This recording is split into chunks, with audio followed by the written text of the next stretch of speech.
Magandang araw mga kamasa, welcome to my channel. Puto nga pala, sa araw na ito, pupunta tayo sa Binangonan Rizal at ang mission natin ay manghuli ng mga libreng isda na pangulam. Pupunta tayo sa mga fishing spot na libre.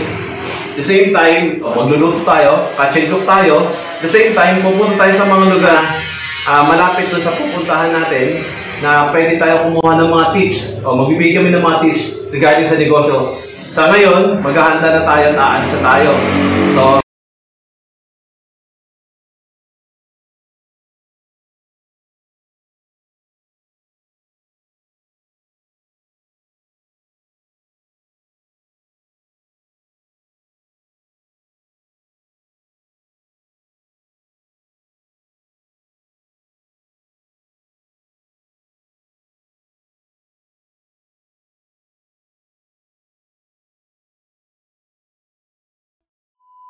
One eternity later.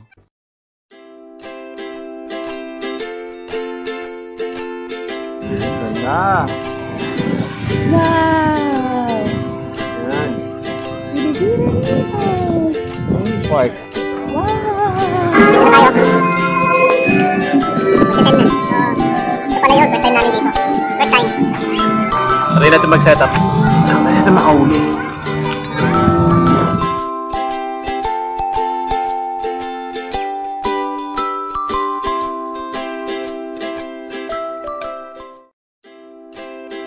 Then 10:05.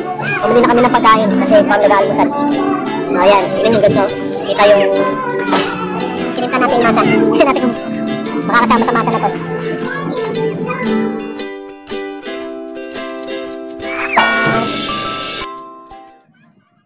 A few minutes later. A little longer than a few minutes later.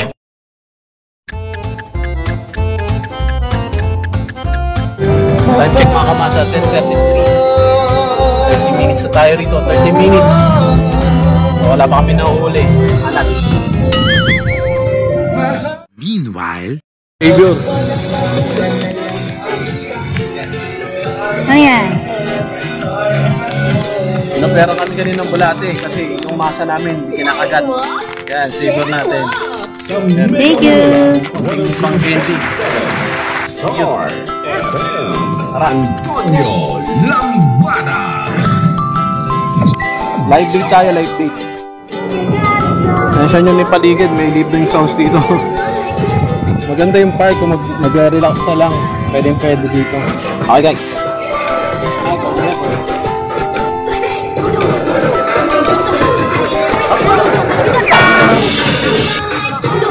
a few moments later.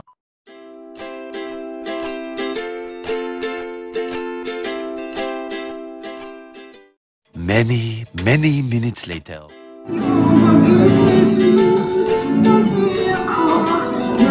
Hello mga kamasa. Lumipat tayo ng pwesto kabilang side ng park. Kasi dito napapansin namin marami kumakagat. Doon sa kabila, tulog yata mga isda doon. Tsaka ngayon lang dumating yung in-order namin live bait. Bulate. Kanina kasi yung masa natin, sabi nila, bihira doon makahuli ng bangus dito. Bangus kasi yung ginawa natin. Nakahito. So, tayo pa tayo. Time check. 11:12. So, sa baka pakap tayo, di pa tayo ng lugar. May tuturo kami. Gagamit kami ng special na pahin na kahit na beginner siya maging master. Grado yun, mamaya. Kung mga gusto dito, mga tilapia, bangus, hito. Pag yun ang ginamit namin pahin, surbol. Hindi tayo man zero. Enjoy muna kayo sa scenery. Wala huli. Okay. A few moments later. 1.5 hours, ganyan lang kalaki nakuha. First catch. Live bait. Live bait. Ayungin. You see? Nice. Cute. Ang cute niya. Parang aquarium. Thanks sa Live bait. Live bait. Kasi kuya kumuha. Siya yung kumuha. Thank Favorite you. natin yan. 2 hours later. First of all, ang isda. Lang na huli namin. So, di pa tayo sa sinasabi na gagamit tayo ng special na kanin.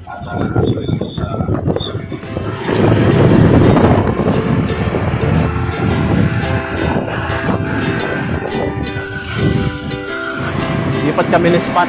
Bye-bye. Bye.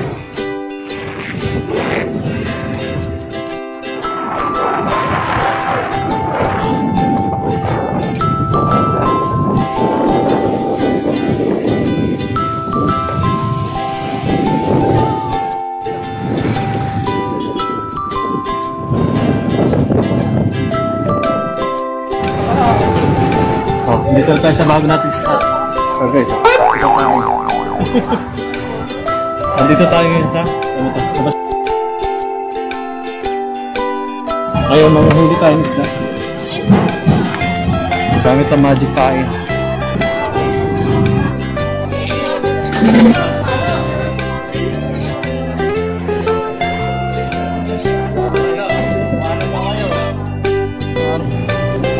Karpa yan. Ano may may-ari na rin. Magkano kilo ngayon ako yan? Magkano kilo ngayon? 7 years.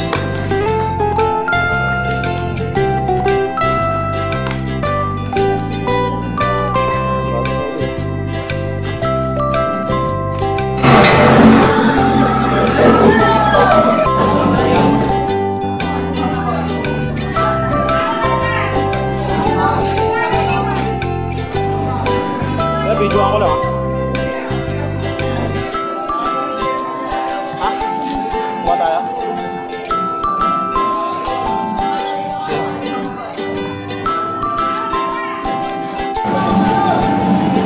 More than 2 kilos yan.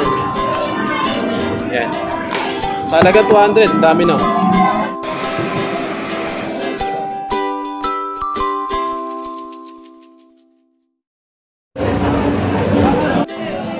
Mga pangdaing. Ano po tilapia? 75. Yung bid-bid, magkano? Yung bid-bid, magkano?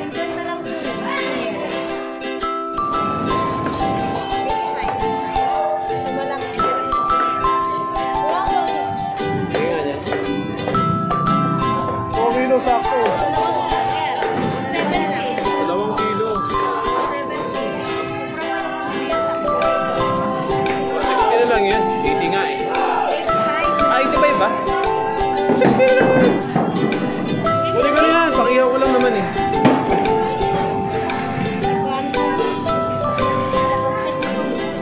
Tama, tate.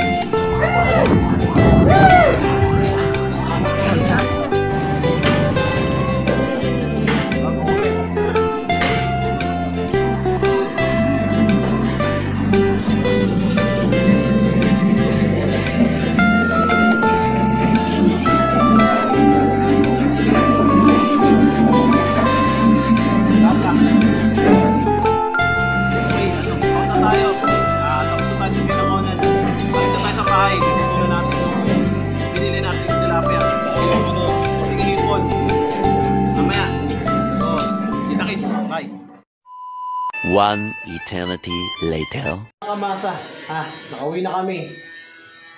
So,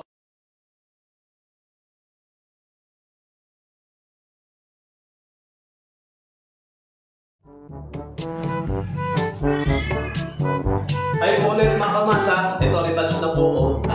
Nakabalik na po tayo sa bahay, galing po tayo sa Binamonan. Katulad po ng sinabi po namin ngayon ng umaga bago tayo umalis, ang mission po sana natin is mag-catch and cook, manghuli ng libreng isda sa isang free fishing spot doon po sa mini park ng Biliran. So, saksa mapalad, yan eh, kasi mga beginners. Isa po namin pangako sa inyo na magbibigay po kami ng mga negosyo tip o pagkakakitaan tips na pwede nyo pong gamitin o pwede naman pong hindi. Pero kung gagamitin nyo po, sana makatulong. Kasi po, sa panahon ngayon talaga napakaraming nawalan ng hanap buhay dahil po sa pandemya. At ngayon po, nais po sana namin makatulong yung mga alis po natin o gala. Every time po na aalis po tayo, mag-vlog po tayo, tatry po namin makahanap ng mga ibang mga idea na pwede natin pagkakitaan sa lugar na pupuntahan natin. Ngayon, sa pinuntahan namin, mini park ng Biliran, dumiretso po tayo sa fishport kanina. At bumalik po tayo ng mga harvest nila doon na murang-mura lang halaga.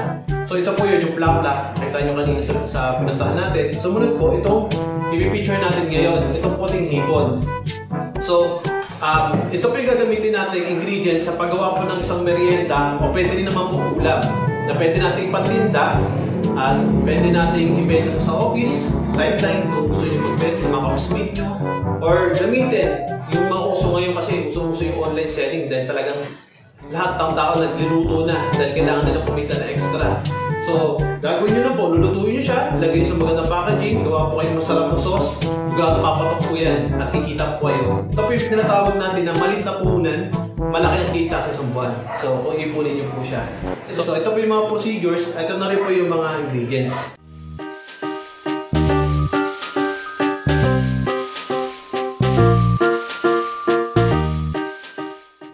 So, muna, cornstarch.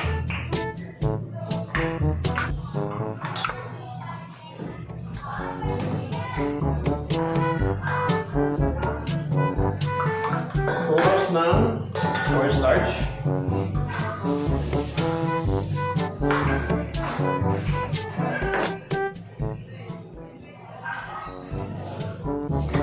One cup na po.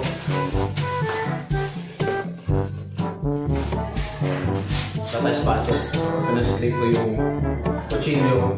So pagkatapos po ng 2 cups na cornstarch, 1 cup na harina, maglalagay po tayo ng baking powder. Sa baking powder po, magigay po tayo ng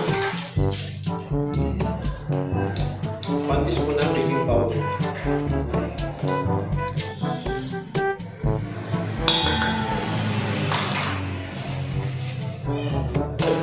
Tapos po, lalagay tayo ng iodized salt. Doon din. 1 teaspoon ng iodized.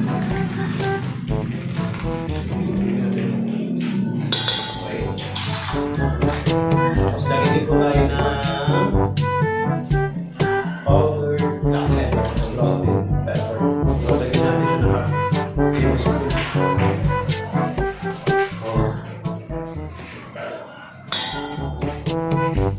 Lagyan po natin 1 tablespoon. Tapos yung anato powder o yung achwete.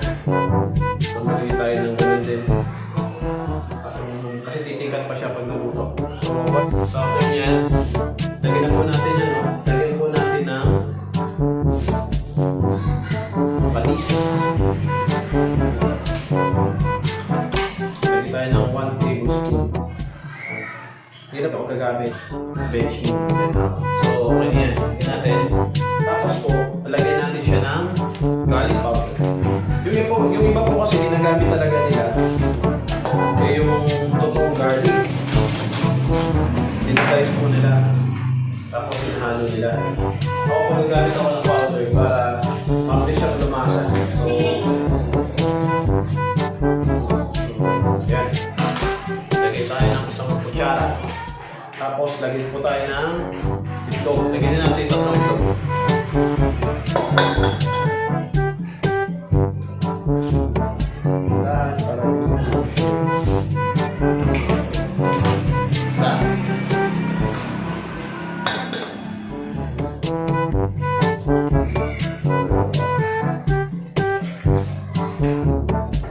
Yung itlog natin, sa ibang luto, nagiging prito. Binder po yan. Ang coating ng mga breading. Tsaka, lagyan na natin ang tubig. So, nalagay tayo ng 1 cup. Tapos, patuloy po natin. Tapos po tayo sa spatula. O yan, may wires po kayo. So, tatansyahin nyo po siya. Kasi yung kanina, hindi ko alam kung kukulangin tayo dun sa mixture. So, dinamihan na natin siya. So, sa ngayon kasi 1 kilo na lauke, 1 kilo na hipon. So, magdadagdag pa po tayo tubig.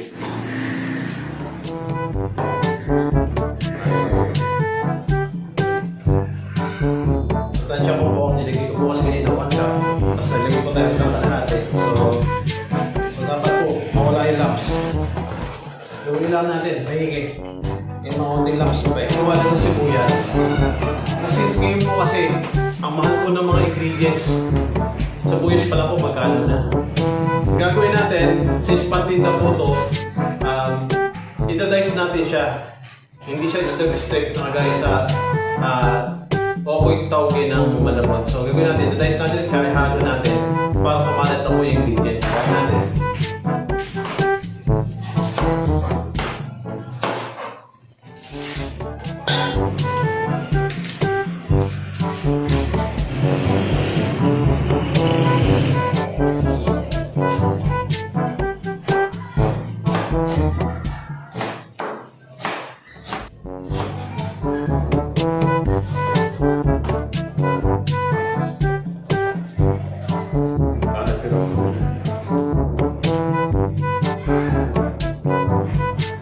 Ayan po, gawa na po yung butter natin.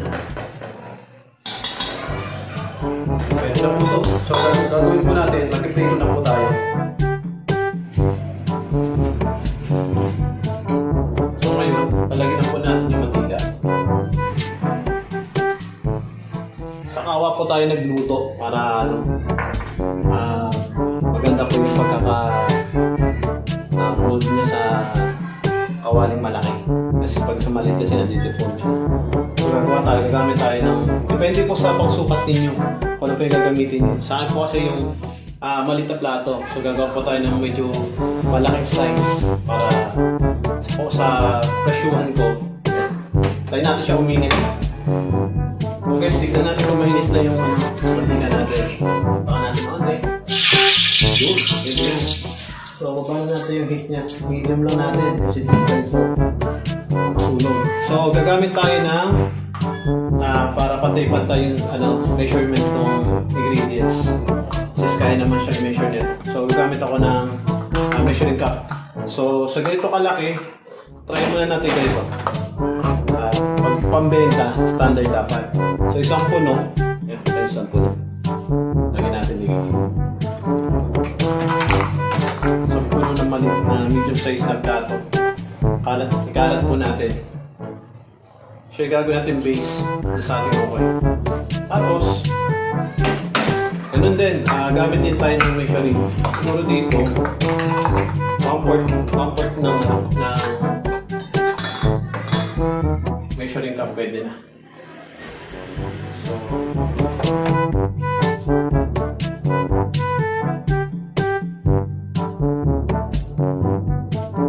So ganyan yung tsura niya. So nakita niyo, first layer natin, yung toge. Sumunod po yung hipong puti. So lalagyan natin siya ng butter natin yung kanina. Pwede natin. Siguro mga 2 o 3 din. Palitan natin siya. Nandito yung mag-bind. Siya yung binder natin ito. Okay. Ayun lang natin. Mabilis lang. Ayun siya mag-iwalay.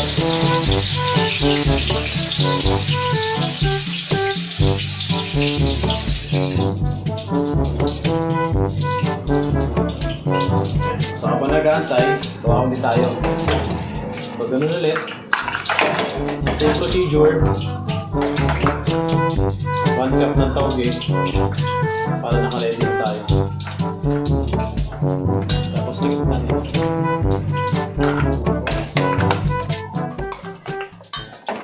Toge natin. Kalat natin.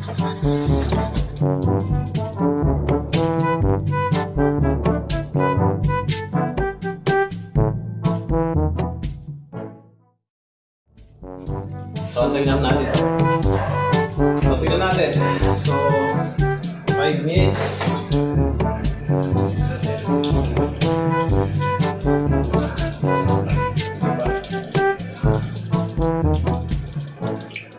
Diba? Para mabilis yung trabaho. Para makikita sa gas. Kasi naman siya. Kaya rin muna siya. Wala muna siya.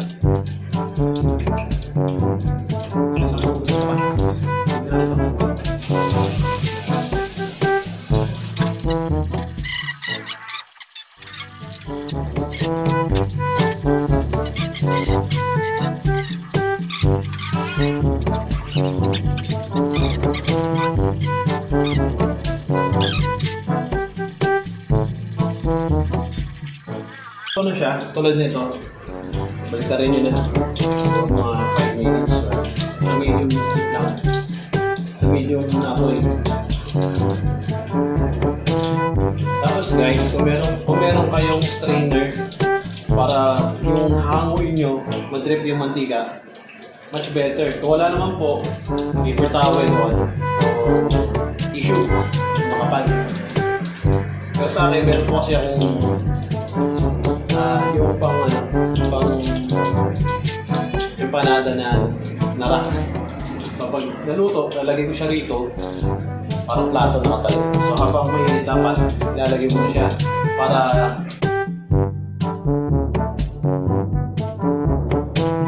mabilis mo drip yung mantika.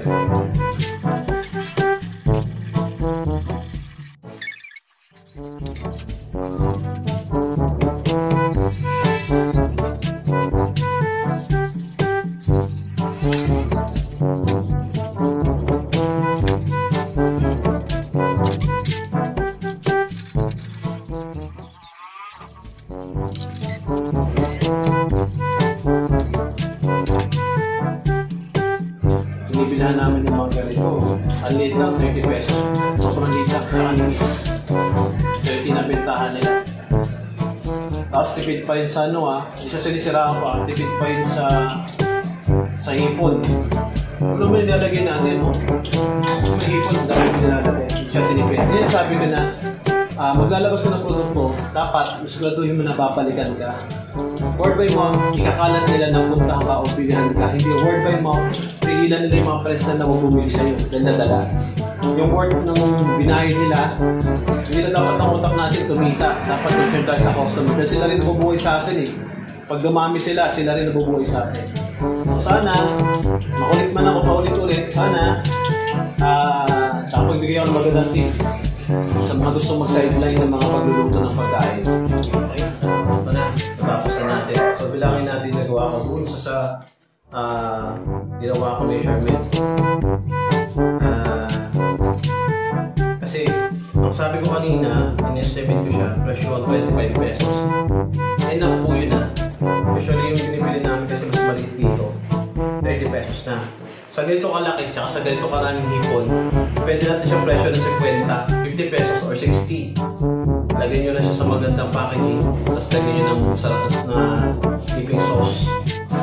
So, nagawa ko dun sa 1 kilong, 1 kilong hipon, 1 kilong tauge, is 12 pieces na medium size na plato. So, i-arrange natin.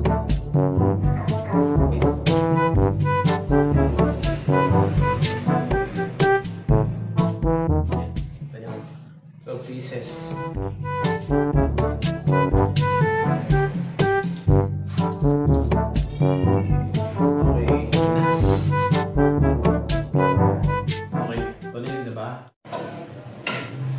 Guys, finished product natin. Yan na. So, sana magustuhan ninyo. Magamit po ng mga gusto mag-try po ng business ng Okoy. So, ingredients natin, murang-mura makukuha sa Binangonan Fish Port, which is yung puting hipon. Kung maramihan ng order ninyo, kaya may lugar kayo, pwesto na maganda, malaking kita po niyan.